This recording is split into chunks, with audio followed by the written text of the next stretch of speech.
ચલો બાળકો, કેમ છો?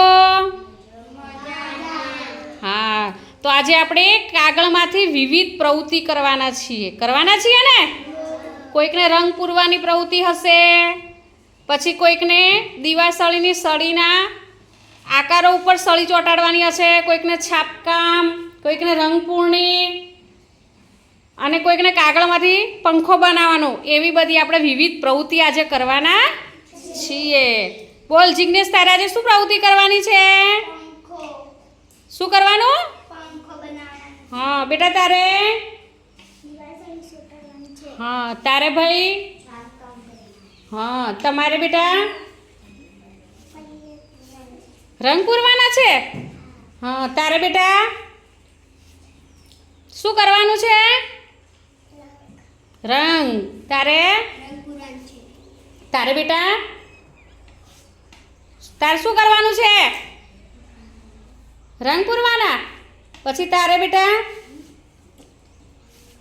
સળીઓ લગાવવાની છે ને?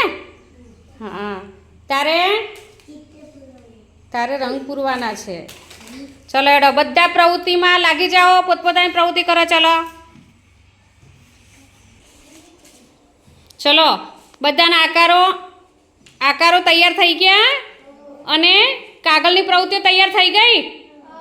હા, બોલો જિગ્નેશ, બતાવો તો તમે શું કર્યું? કાગળનો પંખો બનાવ્યો ને? હા, અને બીજું શું કર્યું છે? આકારોમાં વિવિધ રંગીન કાગળ લગાવ્યા છે.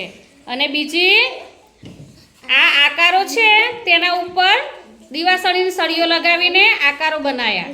અને આગળ 1 2 3 4માં શું કર્યું છે બેટા? તમે તીલડી લગાવી છે. તે શું કર્યું બેટા?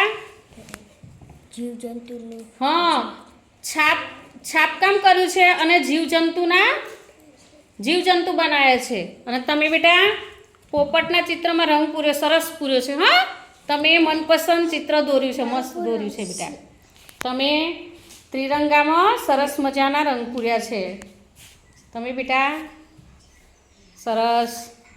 તમે પણ દીવાસળીની સળી લગાવી છે ને? અને તમે શું કર્યું બેટા? કલર પૂર્યા છે. સરસ સરસ. ચલો બધા ઊંચું કરો બધા. હા,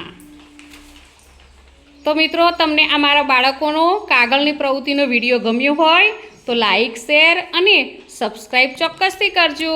બાય.